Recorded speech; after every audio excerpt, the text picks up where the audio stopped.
Hitting low and to the left is one of the most common problems in pistol shooting. In this video, we're going to break down why it happens and, more importantly, how to fix it. Grip is important because it's the connection of your body to your trigger finger. The trigger finger is the reason why you're missing low and to the left, but it's not solved by changing like your placement of your trigger finger on the gun. It's solved by changing how you're actually gripping the gun. Let's talk about defining terms. I like to use terms to label things that focus on the priority of work. So if you're a right-handed shooter, your right hand is your trigger hand because that's the priority of work, and your left hand is your gripping hand. I would even say it's your dominant hand because it's putting forth the most dominant amount of force on the gun. And so you have your gripping dominant left hand and then your trigger hand as a right-handed shooter. One of the things I like to do is just use a frame. If I remove the slide, I visually can just see the parts that I should be touching. The slide is kind of a distraction. So I can go as high up on this frame as possible, high into the web of my hand, and then my support hand can come in and fill this space high up on the gun.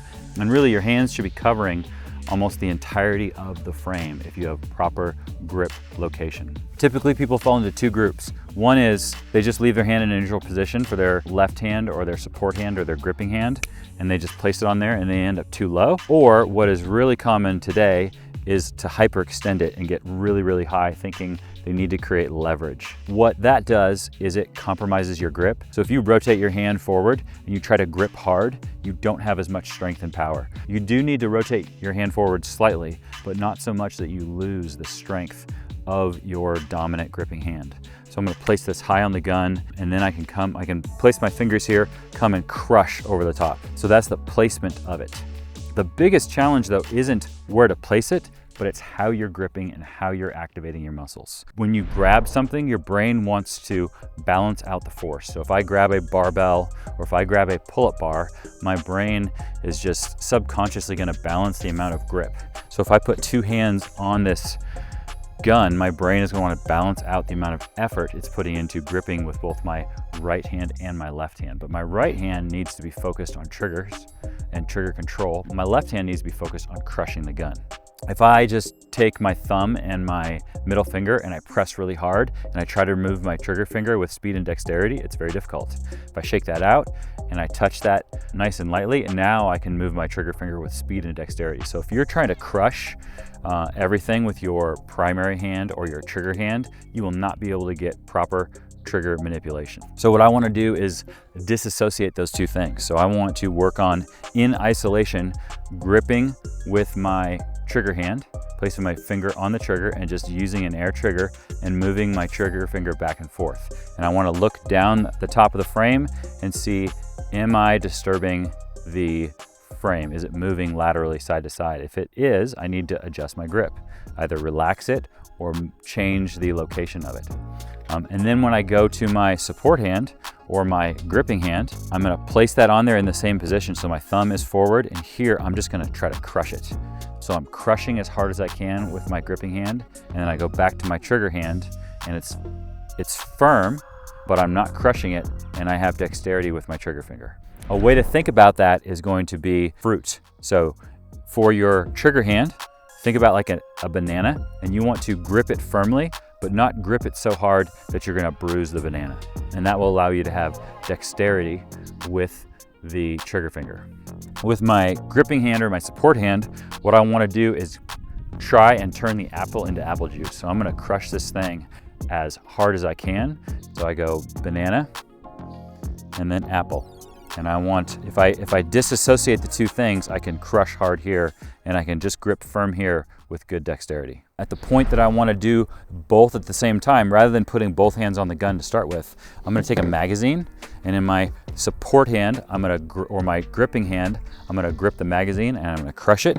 And then the frame in my primary hand or my trigger hand, I'll place my finger on the trigger and it'll move with speed and dexterity. And I go here, I can aim out, and the same thing. I am crushing with my gripping hand and I'm using nice, good, firm grip with speed and dexterity on my trigger hand.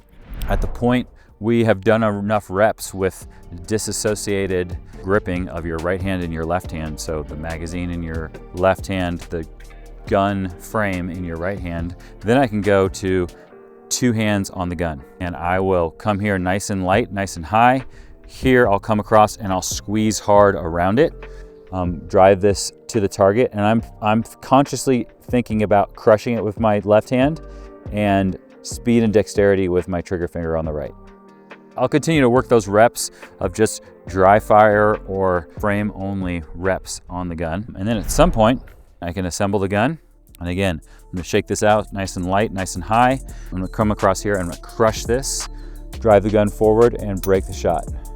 I'm looking through my dot, looking to see how much does it move. Crushing with my support hand.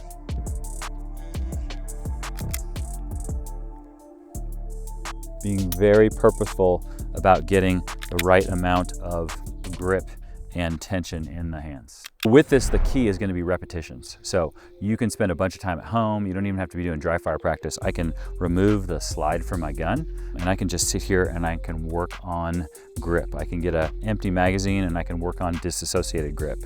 If I need a reminder, I can go hit the fruit bowl and grab myself an apple and a banana, and I can think about proper grip pressure on both objects.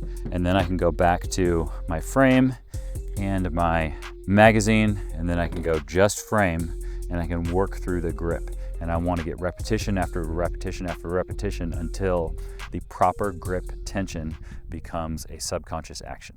So try this out, go to the range, and I think what you'll find is if you do that deliberate practice at home and you even go through that same deliberate practice on the range before you load the gun up and shoot, you'll see no more low and left.